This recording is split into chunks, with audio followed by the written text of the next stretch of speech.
G'day, everybody, and Happy New Year, since this is my first offering of the year. Look, something enormous is falling away. If you felt it over the past year or two, that unsettling sense that the world as we understood it is no longer quite holding together, you are not imagining things. The architecture that has underpinned New Zealand's security and prosperity since the end of the Second World War is fracturing, not straining, not bending, fracturing, in ways that have no recent precedent. Trade agreements that took decades to negotiate now feel conditional and temporary. The World Trade Organization is functionally paralyzed. The United Nations Security Council is deadlocked on virtually every major conflict. Military alliances that were supposed to keep the peace are being tested by the very nations that built them. For New Zealand, this is not abstract. It is arriving at the petrol pump, in the freight costs of imported materials, in the tariff notices attached to our exports, in the interest rate decisions that shape whether a small business can afford to borrow. It is arriving whether we are ready or not. I want to talk today about what this means for the country, for your business, for all of us. I want to make an argument that some people will disagree with. That's fine. I think it is a conversation that we need to be having. Let me start with the hardest part. For 80 years, the US was the anchor of collective security, the guarantor of the rules-based order, the power that, for all its imperfections, could generally be relied upon to act within a framework that small nations could navigate and trust. That is no longer the case. Our own foreign minister, who indeed is 865 years old himself, so he would know, has described the current global climate as the most challenging environment of his lifetime. Victoria University's David Capey has said that even people who expected disruption from the second Trump term could not have anticipated this degree of upheaval. Think about what's happened in the past 12 months alone. The US launched strikes against Iran in February while negotiations were still underway.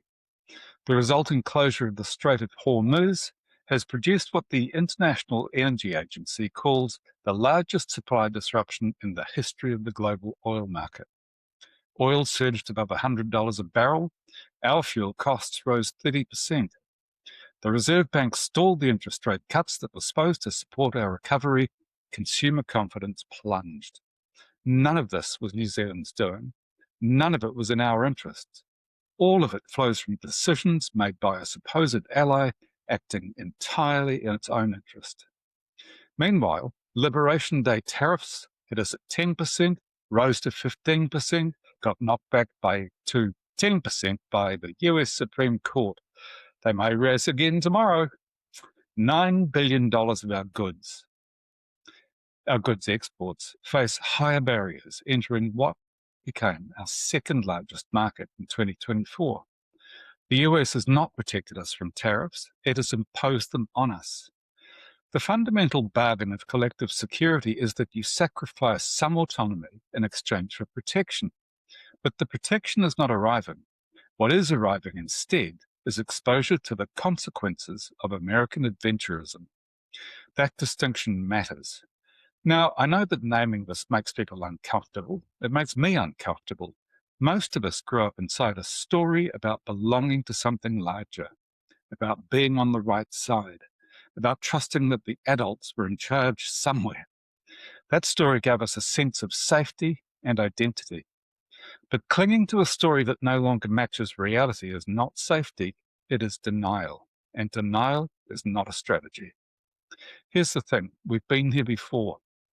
When Britain announced in 1961 that it would seek to join the European Common Market, it was received in New Zealand with genuine dismay. For many families, mine included, because we were a farming family, this was not just an economic event, it was a breach of trust formed in blood.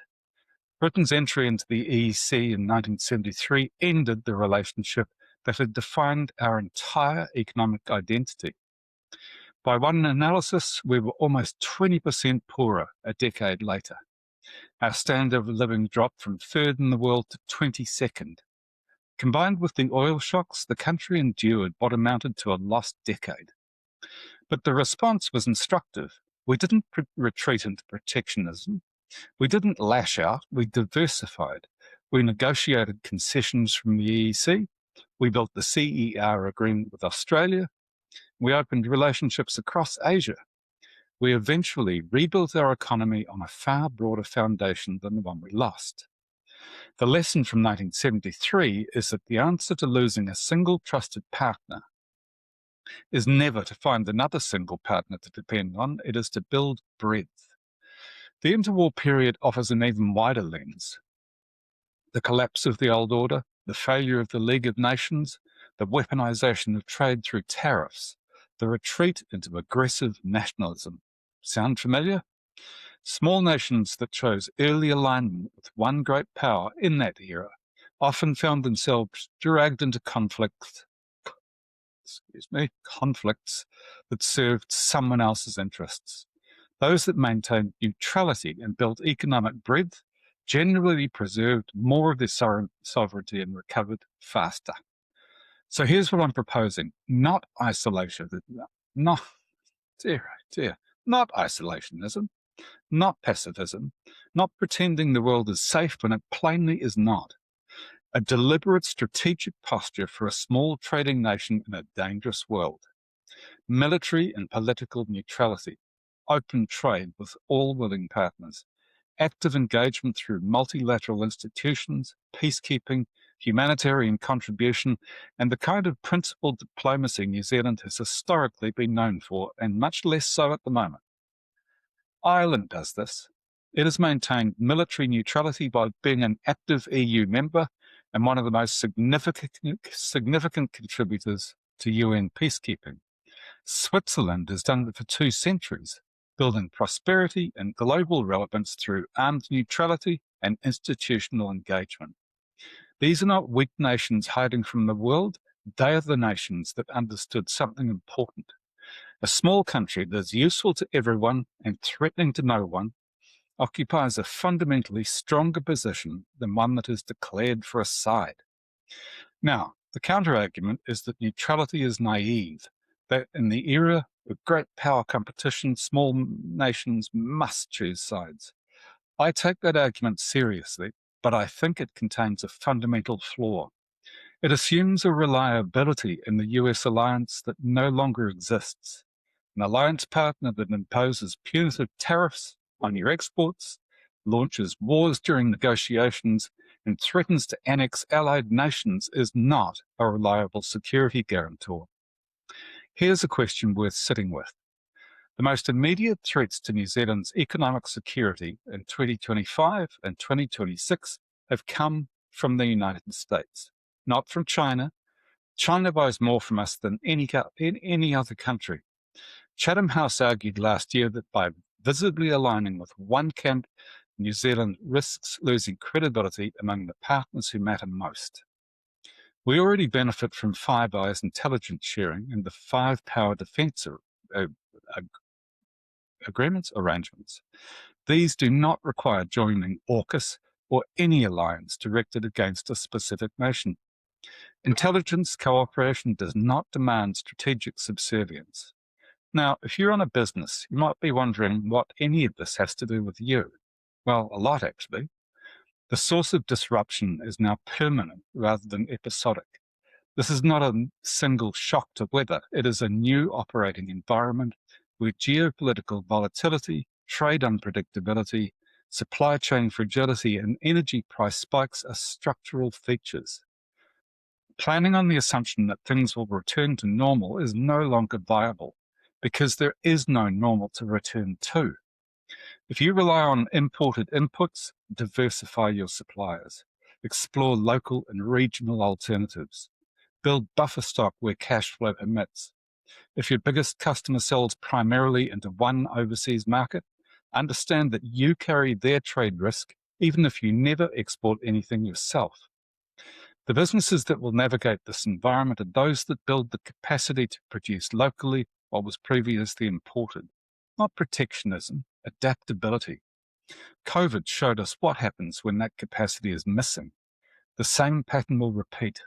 The strategic question for your business mirrors exactly the one facing the country. It is not whether to engage with the world, it is how to engage in ways that preserve options rather than create dependencies. Openness without options is a liability. Breadth of relationships, diversity of supply, depth of local capability. These are the foundations of genuine strength in a world where the rules keep changing. I want to finish with this.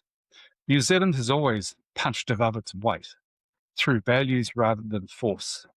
The anti-nuclear stance of the 1980s was not popular with our allies at the time. It cost us the ANZUS alliance with the United States, but it was right. It reflected who we are. It earned us respect around the world. Principled non-alignment is the natural successor to that tradition. Not weakness, not withdrawal, a deliberate choice to trade freely, speak honestly, contribute meaningfully, and refuse to be drawn into conflicts that serve someone else's interests at our expense. The world we grew up trusting has changed. Mourning what we have lost is understandable, but the path forward is not to cling to alliances that no longer deliver what they promise. It is to do what we have always done at our best. Look clearly at the world as it is. Build breadth, back ourselves, stand on our own ground. Hey, thanks for watching. If this resonated, I'd welcome your thoughts. The full article with additional research and historical context is linked in the description below. Thanks. See you later.